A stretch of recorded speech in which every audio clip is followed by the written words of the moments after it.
Hello friends, welcome back at our channel. स्वागत है दोस्तों आप सभी का आपके अपने यूट्यूब चैनल एसजेड स्टडी पे। गाइज आज हम लोग कुछ इंपॉर्टेंट बात करने वाले हैं। सबसे पहले तो कल आपका यानी जिस दिन का हम लोग इंतज़ार कर रहे थे काफ़ी लंबे टाइम से, वो दिन आ गया है। यानी कल आपका एग्ज़ाम है। कल यानी 29 नवंबर है। बीए बीएससी बीकॉम वाले का एग्ज़ाम है। अब तक बहुत सारे एग्ज़ाम्स हो गए हैं। कल के बाद जितने भी एग्ज़ाम्स हैं सभी के लिए ये वीडियो बहुत ही इंपॉर्टेंट रहने वाला है। तो इसमें गाइज इस वीडियो में हम लोग कुछ आपके एग्ज़ाम्स के लिए, आपका जो एग्ज़ाम है कल, उसके बारे में कुछ बात करेंगे कि कैसे आपको क्वेश्चन। सबसे पहले तो कल का जो आपका एग्ज़ाम है उसके लिए एडवांस में आपको best of luck. I am sure कि आपका सिलेक्शन हो जाएगा कल इंशाल्लाह। आप उतने क्वेश्चन जो है इजीली कर पाएंगे जिसमें आपका इजीली एडमिशन हो जाए। ओके गाइज, तो आज हम इस वीडियो में कुछ इंपॉर्टेंट जो है बातें हैं जो ध्यान रखना आपको, वो सब हम देखेंगे। क्या है कि कौन सा गलती नहीं करना है एग्ज़ाम देते टाइम, एग्ज़ाम ओएमआर सीट में या फिर जो भी हो, जो प्रोसेस है एग्ज़ाम का, उसमें कौन कौन सी बातों का आपको ध्यान रखना है। और कितना क्वेश्चन करना है, कैसे करेंगे आप। नेगेटिव मार्किंग सिस्टम है तो आप कितना क्वेश्चन अटेम्प्ट करेंगे, कितना मतलब क्वेश्चन आप सोल्व कर पा रहे हैं, ये सारी बातें हम करेंगे डिटेल में। और गाइज ये जनरली बोला जा रहा था, वैसे मैं भी यही सोच रहा था, यानी सब कोई सोच रहा था कि जो कोविड की वजह से जो एग्ज़ाम पैटर्न है वो उसमें कुछ ढील होगा, मतलब कुछ छूट तो नहीं, मतलब जो पेपर का क्वालिटी है ना वो इजी होगा। पेपर बहुत इजी वे में पूछा जाएगा, मतलब जो हम पढ़े उसी हिसाब से आएगा, बहुत सिंपल में। हर जो लास्ट ईयर के पेपर के अकॉर्डिंग आप देखेंगे तो मतलब इजी पूछा जाएगा। तो लेकिन ऐसा कुछ भी नहीं हो रहा है। आपने 11th डिप्लोमा जितने सारे एग्ज़ाम्स हुए हैं अब तक, सबका पेपर आपने देखा है, बहुत ही टफ हो रहा है। मतलब जैसा एंट्रेंस होता था वैसा ही हो रहा है, उसमें कुछ बदलाव नहीं है। तो आपका बीए बीएससी बीकॉम का भी जो पेपर होना है ना गाइज, वो यही पैटर्न में होगा, उसमें चेंजेस आपको देखने को नहीं मिलेंगे ज़्यादा। जनरली एंट्रेंस जैसे होता है वही होगा। तो आप पेपर, सबसे पहले कि हम पेपर को मतलब इजी हुआ कब कह सकते हैं, आप इजी तब कह सकते हो जब आपने, रुकिए एक मिनट, जब आपने क्या किया गाइज, आपने अगर 400 क्वेश्चन किसी टॉपिक के लिए पढ़ा, इसमें 25 मार्क्स का है तो 20 क्वेश्चंस आ गया। अगर ये 400 क्वेश्चंस आपने पढ़े थे या टॉपिक्स जो भी पढ़े थे, इसमें से 20 क्वेश्चंस आपका आ गया, तो आप इजीली कह सकते हो कि जो पेपर हुआ ना वो इजी था। इजी इसलिए लगा आपको क्योंकि आपने जो पढ़ा था वो डेफिनेटली मतलब सेम पूछ दिया। अगर आप यहाँ पे 1000 क्वेश्चंस भी पढ़ लिए हैं लेकिन एक भी क्वेश्चंस आपको नहीं देखने को मिला उससे, तो आप कहेंगे टफ है पेपर। और डेफिनेटली यही पेपर टफ होता है, हमको तो इसी को टफ पेपर कहते हैं। और गाइज एक चीज़ ये है कि जो आपका टफ पेपर जो है ना, जितना टफ होगा ना उतना आपके लिए इजी हो जाता है एग्ज़ाम करेक्ट करना। वो क्यों होता है? क्योंकि आप जितना, अगर आपने ईमानदारी से पढ़ा है, तो आपने अगर पढ़ा है तो पेपर कितनों भी टफ हो उसमें से आप कुछ क्वेश्चन तो जरूर अटैम्प्ट करेंगे। लेकिन पेपर अगर बहुत ही टफ आ रहा है गाइज, तो आप मतलब बहुत टफ आ रहा, तो आपका जो कट ऑफ है ना वो बहुत लो हो जाता है। मिनिमम कट ऑफ जो है ना बहुत ही लो चले जाता है, मतलब 30 हो जाए, 30 हो गया, 25 हो गया, 30 to 45 हो गया, इस तरह के कट ऑफ चले जाते हैं, जिसमें इजीली आपका सिलेक्शन होने के चांसेस बहुत ज़्यादा बढ़ जाते हैं। क्योंकि जो पैटर्न आपने देख लिया कि बहुत टफ पूछा है तो कट ऑफ काफ़ी लो चले जाता है, तो उसमें आपके आने के चांसेस बहुत बढ़ जाते हैं। तो चांसेस बढ़ जाते हैं उस तरह से। ओके गाइज, एंड गाइज जैसे जो सीटिंग अरेंजमेंट होता है ना, जैसे बैठने का एग्जाम हॉल में, तो ये आपको जो दिख रहा है ना इस तरह के बिल्कुल नहीं होंगे, ये पैटर्न आपका होगा। और इस बार तो और फैला दिया। जैसे मैं लास्ट ईयर पेपर दिया था तो मुझे पता ही नहीं लगा था कि मेरे पीछे में भी कोई लोग हैं। मतलब उतना अरेंजमेंट उसका ऐसा होता है ना, आप चाह के भी उनसे बात नहीं कर सकते हैं, पूछ नहीं सकते हैं कुछ। और आपके आगे में जो बंदा होगा तो आप तो उसको पूछेंगे कैसे, क्योंकि सर हैं आपके सामने। और जो टीचर होते हैं ना वो राउंड करते रहते हैं, चक्कर लगाते रहते हैं, इधर से उधर, इधर से उधर करते रहते हैं। और आपसे बहुत ही अच्छे से बात करेंगे, बहुत ही बढ़िया होते हैं ये लोग। और आपको कान में भी आके बोलते हैं कभी। जैसे मैं पेपर कर रहा था ना, मैंने तो आपको पता ही मेरे बहुत अच्छा रैंक भी आया था, तो मैंने बहुत सारे, तो उसने मेरा ओएमआर सीट जब देखा ना कि ये तो बंदा पूरा कर दिया, तो वो मेरे कान में आके सर बोल रहे थे कि बेटा ध्यान रखना, बोले नेगेटिव मार्किंग भी। मतलब यस सर मुझे पता है। हाँ, तो वो मेरे कान में आके बोल रहे थे। तो मतलब आपको पता नहीं चलेगा कि ये लोग टीचर जो है किस तरह से बिहेव कर रहे हैं। बहुत अच्छा लगता है वहाँ पे आपको एग्जाम हॉल में, आप पता नहीं लगेगा कि आप एग्जाम दे रहे हो। तो अगर आप, वो फीलिंग्स आपको तब आएगा जब आपने पढ़ रखा है। ओके गाइस, तो हम लोग तो मेहनत काफ़ी दिनों से कर रहे थे, आपने भी कवर किया, मैंने भी बहुत कोशिश किया, और आप, मुझे उम्मीद है कि आप अच्छे स्कोर कर पाएंगे। आपने बहुत कुछ कवर किया, बहुत मेहनत किया, इंशाल्लाह सारा जो है आपका सिलेक्शन जो है इजीली हो जाएगा। आप जो एग्ज़ाम है आप इजीली करेक्ट कर पाएंगे। एंड गाइज इसमें आपको ध्यान क्या रखना है वो बातें हम कर लेते हैं। ध्यान क्या रखना है गाइज, देखिए आपका क्वेश्चन टोटल 100 है।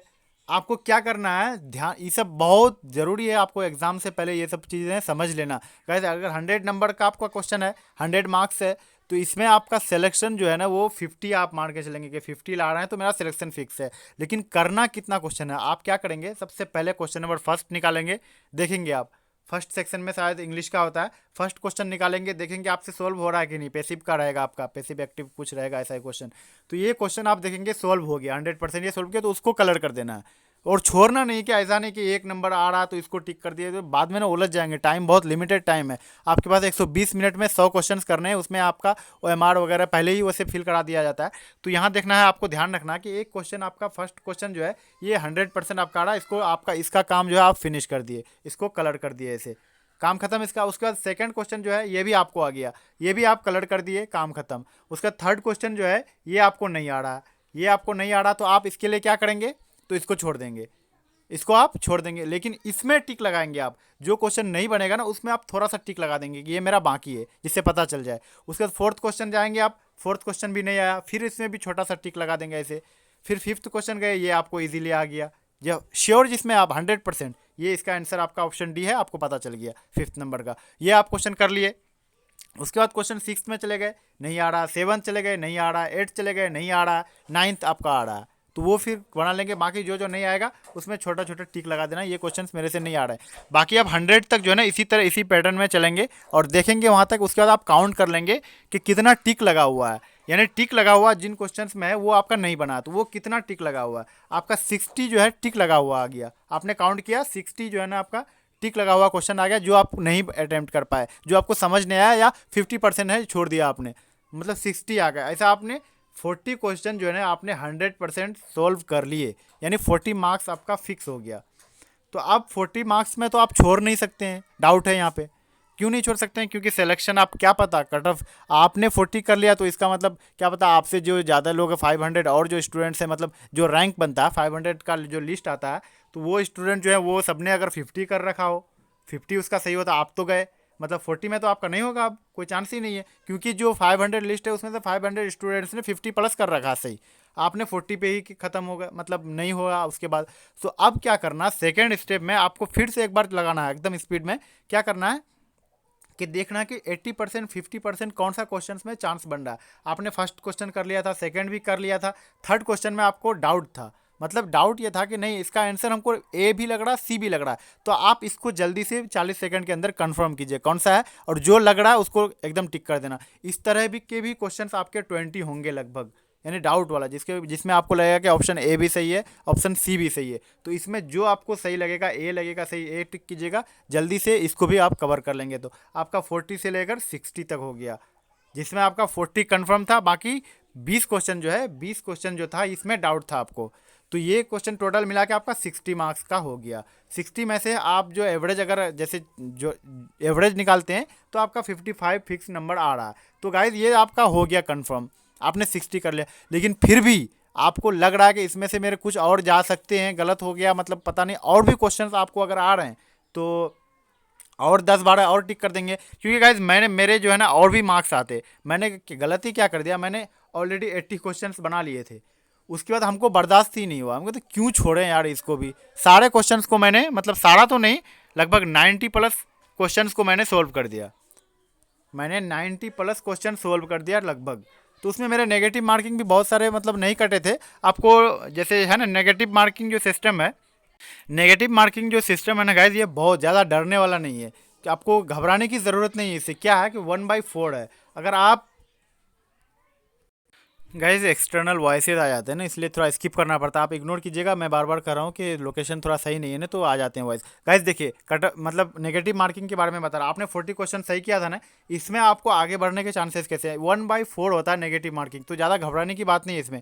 आप अगर 4 गलत कर रहे हैं, 4 क्वेश्चंस आपका अगर गलत हो रहा है, तो इसमें ये 40 मार्क्स जो है ना, इसमें 1 मार्क्स आपका कम हो जाएगा। ये तो 4 जाएगा ही, लेकिन इसमें भी एक 40 मार्क्स में भी आपका 1 लेके जाएगा ये, तो इसलिए यहाँ पे ध्यान रखना थोड़ा ज़्यादा मैटर करता है, कि आपको ध्यान रखना ज़रूरी है, क्योंकि आप अगर आपने 50 का स्कोर ही किया, अगर नेगेटिव मार्किंग आप 20 कर दे रहे हो, तो आपका 5 मार्क्स जो है इस 50 में से माइनस चले जाएगा, तो 45, लेकिन बहुत कम है, ऐसा तो नहीं होगा आपका, किसी का भी ऐसा तो नहीं हो सकता कि आपने 25 किया तो 25 में 25 ही गलत, सारे गलत हो गए।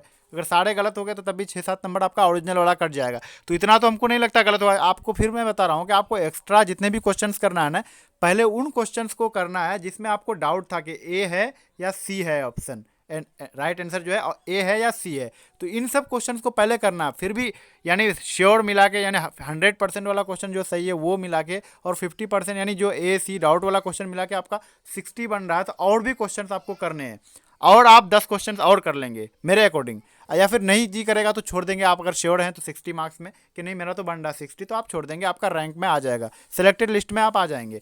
और गाइज अगर आपका 30 ही बन रहा है, क्योंकि ऐसा बहुत सारे स्टूडेंट होते हैं 30 क्वेश्चन सिर्फ सोल्व हुआ उनसे, अब क्या करेगा भाई, 30 मार्क्स में तो कुछ होने वाला नहीं है, क्योंकि पेपर जो है ना बहुत टफ होता है, मतलब समझ नहीं आता, क्वेश्चन जो है ना घुमा देते हैं। तो आपको भी मतलब जनरली ऐसा ही लगता है, सबको ऐसा लगता है, मेरे को भी लगा था। तो आप 30 क्वेश्चन ही सही करवा, आप 70 क्वेश्चन आपके पास ऐसे रह गए, तो इसको तो छोड़ नहीं सकते। और आप 30 मार्क्स पे भी रुक नहीं सकते। तो आपको और जितना मन करे ना गाइस, जितना में आपको सेटिस्फेक्शन मिले, आप उतना क्वेश्चंस कर लेना, क्योंकि नेगेटिव आपको पता है, ये ध्यान रखते हुए। और आप जितना भी क्वेश्चंस एक्स्ट्रा करोगे उसमें आपको कुछ ना कुछ तो पता ही होगा उसके बारे में, तो यही ध्यान में रखते हुए आपको सारे क्वेश्चंस अटेम्प्ट करना है। ओके गाइज, और एकदम जो टाइम है ना, टाइम आपको सेव करना है। जैसे जीके वाला क्वेश्चन तो आपका 5 सेकंड में कंप्लीट हो जाएगा।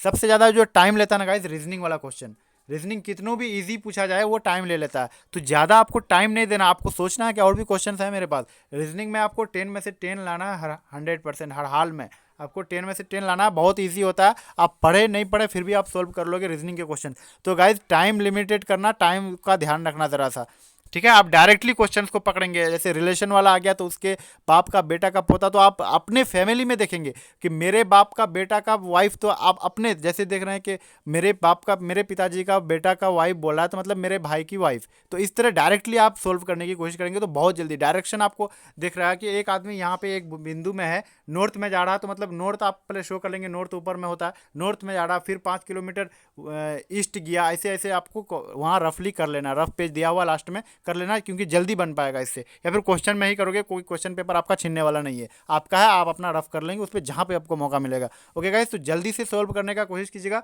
और गलत नहीं, यही आपका रैंक जो है लेके आएगा, 10 मार्क्स जो है ना यही आपको बचाएगा रीजनिंग का। तो इसमें जल्दी नहीं कीजिएगा, गलत नहीं होना चाहिए, मिस्टेक नहीं होना चाहिए, आप सोच समझ के 10 में से 10 लेके आएंगे। ओके गाइज, तो आई होप कि आपको सब कुछ समझ में आ गया, कट ऑफ समझ लिया, आप कितना क्वेश्चन करना है आप स्टेप बाय स्टेप समझ गए। लेकिन गाइज कभी भी आप 30 क्वेश्चंस में नहीं छोड़ेंगे, ये बात ध्यान रखिएगा, 30 क्वेश्चंस में आपको नहीं छोड़ना है। अगर 30 ही आ रहा तो ये खुशी होके नहीं आइएगा कि छोड़ के आ जाएंगे, क्या पता कट ऑफ 45 चले गया तो आप तो गए ना, फिर काम से खत्म हो गया, कुछ नहीं होगा। तो इसलिए गाइज 30 क्वेश्चंस में कभी नहीं छोड़िएगा, 40 में भी नहीं छोड़िएगा। आपको एक्सपेक्टेशन जितने होंगे, मतलब नहीं इसका, जैसे डाउट वाला क्वेश्चन जो होते हैं मैंने बता दिया आपको कि ए है सी है, तो वो सारे कर लीजिएगा आप, अगर मार्क्स कम आ रहे हो तो। और फिर ऑलरेडी किसी का 70 आ रहा, 70 आ रहा तो वो छोड़ सकता है भाई, 70 60 भी आ रहा तो छोड़ सकता है, 80 आ रहा तो आप तो टॉपर हैं, फिर 80 आ रहा तो आपको टॉपर हैं, 70 भी आ रहा तो टॉपर हो सकते हैं, 60 आ रहा तो आपका सिलेक्टेड लिस्ट में कंफर्म है, कोई डाउट नहीं है आपको। लेकिन आपका 55 आ रहा तो आपको अगर मन कर रहा है कि नहीं और कुछ क्वेश्चंस कर लेते हैं, ये मेरे सही हो सकते हैं, चांसेस 80% है इसमें, तो वो सारे क्वेश्चंस आप कर लेंगे। Okay guys, okay guys, best of luck कल के एग्जाम के लिए आपका। इंशाल्लाह हम लोग मिलेंगे बहुत जल्दी, लाइव मिलेंगे आपके एग्जाम्स के बाद, जो भी डाउट होगा उसको लेकर। और जहाँ तक आज जो भी वीडियोस मेरे पे इंपॉर्टेंट लगेंगे मैं अपलोड करते रहूँगा। और आपका जो भी डाउट है गाइज, इंस्टाग्राम पे यहाँ पे कमेंट सेक्शन में मुझे ज़रूर पूछेगा आप, मैं आपके लिए तैयार हूँ। आपके लिए जो भी अभी तक आपने नहीं कवर किया या फिर आज पढ़ना चाहते हैं, जो टॉपिक है आप मुझे मैसेज कीजिएगा, मैं उसको सेंड करने की कोशिश करूँगा आप तक पहुँचने की। ओके गाइज, सो मिलते हैं नेक्स्ट वीडियो में, thanks for watching, bye bye.